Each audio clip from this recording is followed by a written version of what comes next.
here at Sun Power Sports. I'm coming here to demo a couple of their bikes. So this is going to be broken up into two videos. This video is going to focus on the Triumph Tiger, so their adventure bike. Never been on an adventure bike before. We'll see how I do it. It's a little warm today. So outside of that, stay tuned and see how I do with the Tiger. Before the name Triumph ended up on modern motorcycles, it started in England back in 1902. Over the decades, Triumph built a reputation for blending classic British style with performance, earning fans everywhere from everyday riders to Hollywood icons and racers.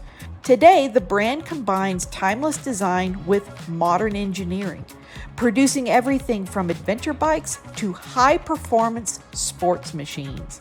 Triumph continues to prove that some legends don't retire, they just evolve. And that brings us to the machine sitting in front of me today. I am testing a Triumph Tiger 900.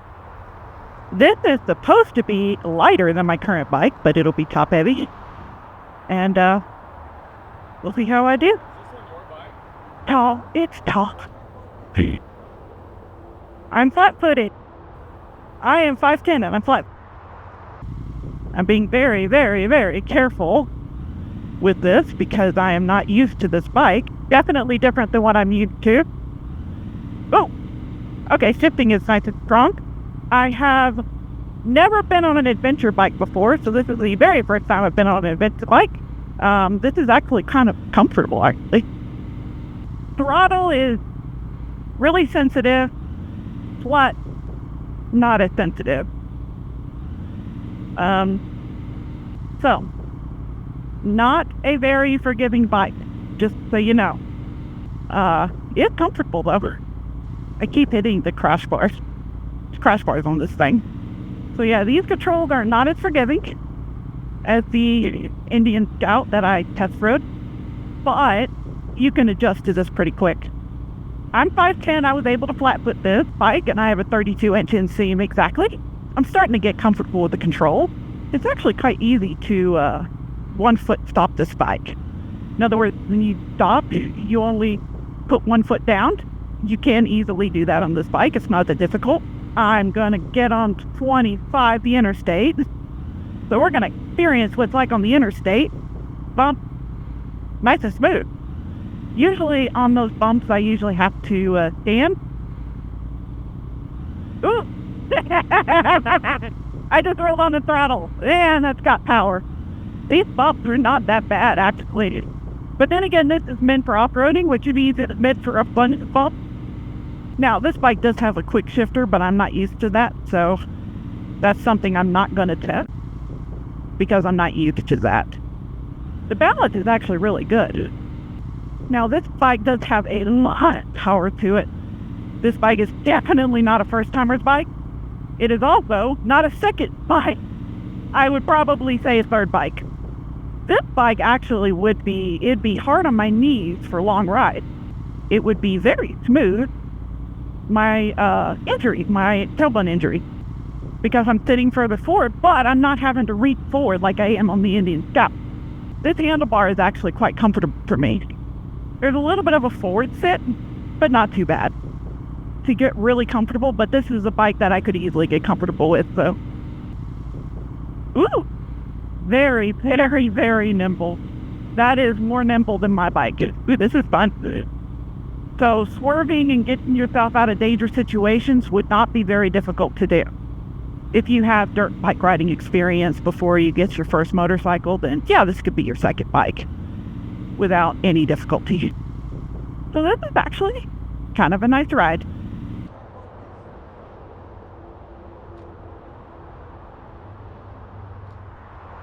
Yeah, if you're a tall person, you'll feel very comfortable in this. Knees might be a little cramped. If you are a short person, you're going to have to learn short rider technique.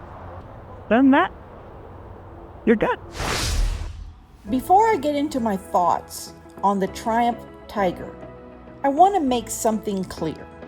When I review these motorcycles, I don't spend much time talking about all the advanced technology. I simply just don't have the experience with those systems to fully compare them fairly. And there are plenty of people out there who specialize in that. I would suggest go review their videos. What I focus on is the part that makes up about 95% of your experience, 100% for me. The ride itself.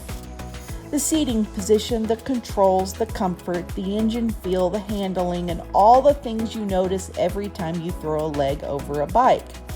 Now, the Tiger really impressed me. The engine was incredibly smooth and stable, very similar to the Indian Scout I test rode.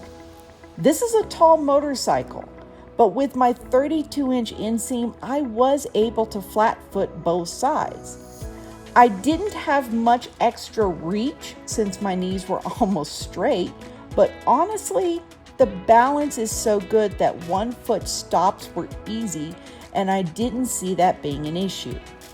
Hand controls felt a little inconsistent, but after talking with the folks at the dealership, they agreed the clutch adjustment may not have been set up correctly, so I'm not going to hold that against the bike. Things like throttle and clutch can easily be adjusted. Wind protection was decent, but I'd personally swap out the small windshield for something larger, since I do a lot of interstate riding. And when I tested the throttle, I found more power than I expected. This thing moves, and it's a blast. The seat was very comfortable, even though my knees were bent more than I'd like, because of the higher mid-mounted pegs. For long trips, I'd probably add some highway pegs just to stretch out. The suspension was excellent, which is exactly what you'd expect from an adventure bike. It soaked up bumps beautifully and made for a very smooth ride. At the time I'm editing this video, I've ridden 3 bikes now, and out of those 3, the Tiger was my favorite. But I'm not done yet. There will be more to come. Ride safe.